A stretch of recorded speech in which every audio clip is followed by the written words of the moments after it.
అందరికీ నమస్కారం అండి. వాస్తుశాస్త్రం ప్రకారము ఇంట్లో కొన్ని వస్తువులు పెట్టుకున్నట్లయితే అనేక ప్రయోజనాలు కలుగుతాయి. ఇంట్లో తప్పకుండా ఉంచుకోవాల్సిన వస్తువులలో తాబేలు విగ్రహం ఒకటి. తాబేలు విగ్రహాన్ని ఇంట్లో ఉంచుకున్నట్లయితే అనేక మంచి ప్రయోజనాలు కలుగుతాయి. ఇంట్లో తాబేలు విగ్రహం పెట్టుకోవాలనుకున్నప్పుడు కొన్ని నియమాలను తప్పకుండా పాటించాలి. తాబేలు విగ్రహాన్ని ఏ దిశలో పెట్టాలి, ఎలా పెట్టుకోవాలి మొదలైన విషయాలను ఇప్పుడు మనం తెలుసుకుందాము.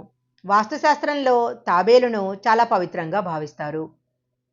పురాణాల ప్రకారము విష్ణువు తాబేలు రూపంలో అవతరించాడు. దీనినే కుర్మావతారము అంటారు. ఇంట్లో తాబేలు ఉంచుకోవటం వలన పాజిటివ్ ఎనర్జీ పెరుగుతుంది. ఏ పనులు తలపెట్టినా కూడా విజయాలు లభిస్తాయని నమ్ముతుంటారు. తాబేలు విగ్రహాన్ని ఏ దిశలో పెట్టుకున్నట్లయితే ఎలాంటి ఫలితాలు వస్తాయో ఇప్పుడు తెలుసుకుందాము.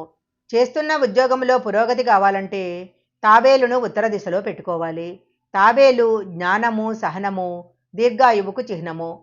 ప్రశాంతమైన దీర్ఘాయువు కలిగిన జీవి. ఇంటి పూజా గదిలో తాబేలును కనుక పెట్టుకున్నట్లయితే చాలా మంచిది. తాబేలును ఎప్పుడు నీటితో నిండిన ఇత్తడి లేదా అష్టధాతు పాత్రలో ఉంచటం మంచిది. తాబేలు విగ్రహాన్ని నీటితో నిండిన పాత్రలో ఈశాన్య దిశలో కనుక ఉంచినట్లయితే చాలా మంచిది. ప్రతిరోజు తాబేలు విగ్రహం మీద ఒక తులసి కొమ్మను ఉంచాలి. ఏదైనా పని మీద బయటికి వెళ్ళేటప్పుడు తాబేలు విగ్రహాన్ని చూసి వెళ్ళినట్లయితే వెళ్ళే పనిలో విజయవంతం అవుతుందని మన పెద్దలు చెప్తుంటారు.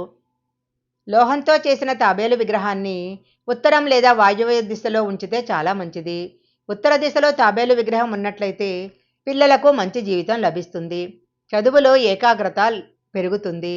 వాయువ్య దిశలో తాబేలు విగ్రహం ఉన్నట్లయితే చదువులో అభివృద్ధిలోకి రావటం జరుగుతుంది.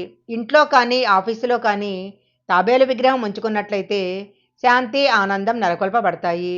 తాబేలు విగ్రహాన్ని ఇంటికి తీసుకొచ్చినప్పుడు దాన్ని ముందు నీటితో కడిగి తర్వాత పాలతో కడిగి తుడిచి అప్పుడు పూజా గదిలో పెట్టుకోవాలి. తాబేలు విగ్రహాన్ని ఉంచిన పాత్రలో ఎప్పుడూ నీరు ఉండేటట్లు చూసుకోవాలి. నీళ్లు లేకుండా తాబేలు విగ్రహాన్ని ఉంచకూడదు. అలాగే సజీవంగా ఉన్న తాబేలును ఎప్పుడూ కూడా ఇంట్లో పెంచుకోకూడదు. ఈ వీడియో కనుక మీకు నచ్చినట్లయితే లైక్ చేయండి, షేర్ చేయండి.